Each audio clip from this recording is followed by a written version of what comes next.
Let's get into position for the stability ball bird dog. You're going to kneel in front of your ball that is not too full of air. So if you didn't see the starting pointers, make sure that it's not too full or it'll be really squirrely and this will seem way too hard to do, okay? You're gonna kneel in front of the ball. You're going to lean over it and walk yourself out so that your belly is on the ball and your upper chest and shoulders are off the ball. Your legs are straight out behind you with your toes dug into the ground. Your hands here, you're gonna either have your palms or your fingertips resting on the ground to help stabilize you. About underneath your shoulders. It should be comfortable and about shoulder width apart.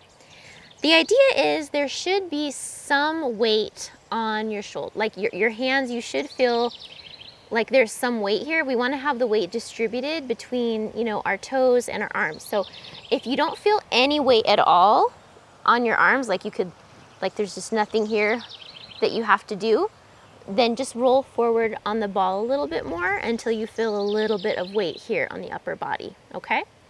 The closer your legs are together, the easier it'll be to raise the legs without getting too squirrely and unstable, so you can keep that in mind as well.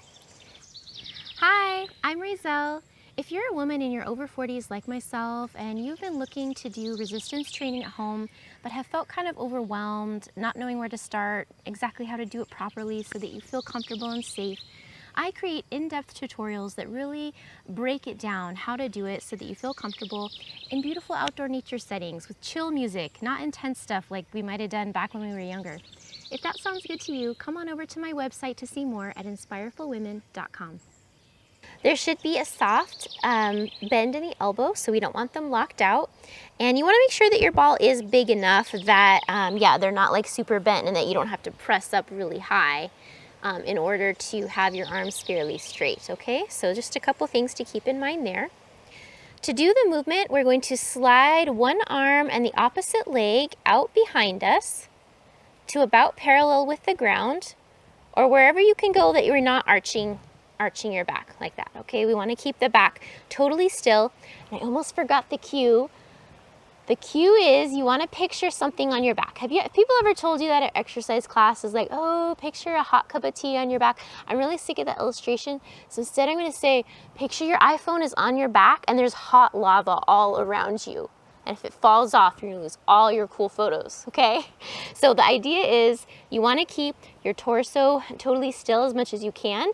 There might be a little movement because we are on an unstable ball, right? But the goal is really to mostly just move here from the arm and the leg, keeping that torso nice and still. You're gonna hold for 5 to 8 seconds, and then you're going to slowly lower them both at the same time. Then we're going to switch, so we're alternating. Now we're lifting the other arm and its opposite leg and holding 5 to 8 seconds. The idea here is that our muscles learn to activate differently by alternating.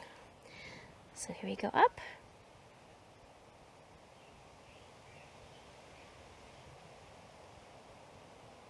Then slowly with control down, then the opposite.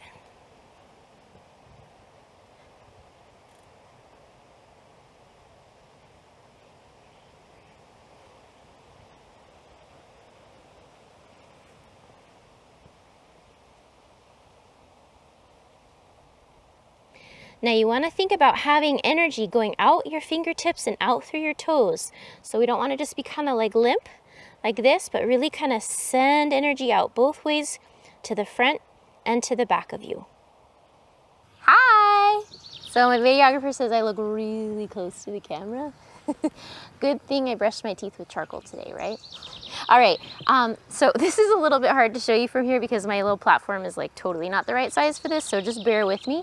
But what I want to show you from the front that you can't see from the side is that when your arm goes up and your leg goes out behind you, you want to have your arm and your leg aligned with your body this vertical way. So my hand, as it comes, it should come straight out to my front, and my hand is here in line with my shoulder joint. Okay, it's not like out here.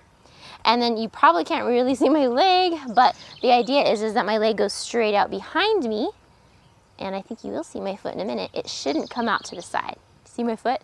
That's a no-no. you want to be like this. So it's just kind of straight out to the front and behind, toe aligned with the hip, hand aligned with the shoulder. All right.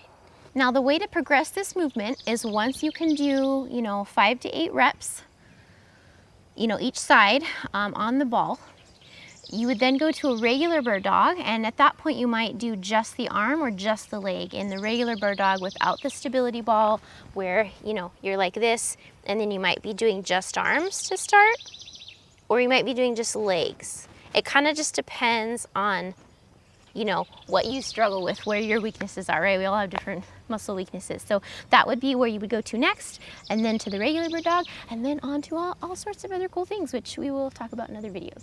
Thanks for being with me today, ladies. Once again, I'm Rayzell, and if you are a woman in your over 40s like myself, I create full-length workouts utilizing the types of movements that I'm showing in these tutorials, done in beautiful outdoor nature settings with chill music.